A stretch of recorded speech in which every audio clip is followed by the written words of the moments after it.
it can't be just because my parents were cops and my dad was a Fed, my mom was a undercover prostitution decoy trying to catch the Kansas City Westport rapist at the time, and my dad was her backup. Her mic went dead. How the fuck do you fall asleep trying to catch a rapist? So her mic went dead, and then he kicked in her door and they fell in love, and isn't that the cutest story of fucking all time? So with that being said, is that it can't be that I'm the only person on the planet that knows this was a staged fucking mugshot. Do you know why? Okay, let's get into it. Do you know how? Do you know he's 6'3"? Do you know I'm 5'8"? Do you understand? Can you see what they did here? Can you see it? Okay, let's just have him look all the way down at the camera that they did not move. I'm 5'8", he's 6'3", so they wanted it to look like he was on drugs. And it all goes back to organized harassment. If you've never been involved with organized crime, then I don't expect you to understand what organized harassment is, because you don't understand that the organization of crime is the feds being involved. It's what are they going to allow us to get off while we're lining their pockets. It's a look over here while you don't look over here situation. I'm going to go rob this bank. I'm going to go skim these casinos. You go watch the homie. She's selling bricks of meth. She's my baby mama. Same thing. So that's what he did. He knew about a crime that had been committed, I got away with that shit cold. He got away with all the money that he was picking up every day. I was paying him to let me still see my child. So he's bringing her to the trap house, picking up dope money so that I could see my daughter, all for him to turn around and get indicted for booking Bama games and have me write his judge and say that I was involved in street crimes the year prior. His fucking judge indicted me the next year. I had to tell on myself. I never got caught. No 5K1 on my fucking indictment by myself. That's a fucking rat right there. I did the time for all these fucking bitches, and then they took my kid. While Fannie Joe Sansoni wanted to play fucking house. This is how much that bitch couldn't stand me. How much that bitch wanted to fucking be me. She went and dates his fucking best friend, Jojo Amaro. My age. She was 47. He was 21, and they played house with my fucking kid while they sent me to fucking prison. But I told Michael, don't worry. She ain't gonna stay with them. When she turns 50, that motherfucker's gonna leave her, because ain't no kid gonna have a 50-year-old fucking girlfriend. So on her 50th birthday, JoJo went and cheated on his mom with his current girlfriend.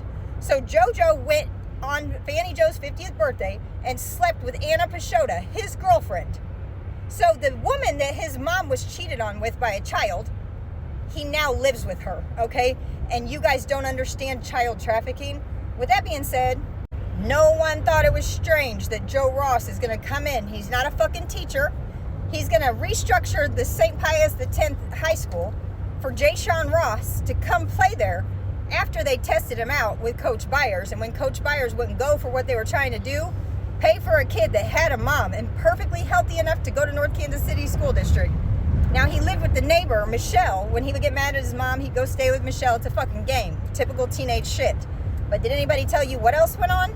So we're going to go ahead and talk Jayshawn into playing football. You know, he missed football practice. He missed tryouts because he was scared to death. He'd never touched a football before in his life. Now, he was promised a basketball scholarship. When they told him that he could not play basketball, if he wanted to go to St. Pius, he was going to have to come try out for football. So he agreed reluctantly. And did he show up and show out? Of course he did. He's a phenomenal athlete. But stop taking in fucking black kids when you're not going to say the word black the only time it matters in life. And you need to put a capital B on that when you do say it. So Jayshawn was expelled from St. Pius X high school for being cocky. That was the first attempt on his career. I don't know why you're letting gambling bookies restructure a fucking Catholic high school and have me drop off payments in the middle of the night with a hood up in a company car so they didn't know where the payments were coming from. This is the biggest scandal in the history of the universe as far as black kids go. Giving them scholarships and taking that shit away, it's all a fucking game. Now, St. Pius X high school, why don't you ask them about their brand new fucking stadium, multi-million-dollar project that they came in and built after they were losing 60 to fucking nothing every Friday night until Jayshawn Ross showed up and showed out. Hold on.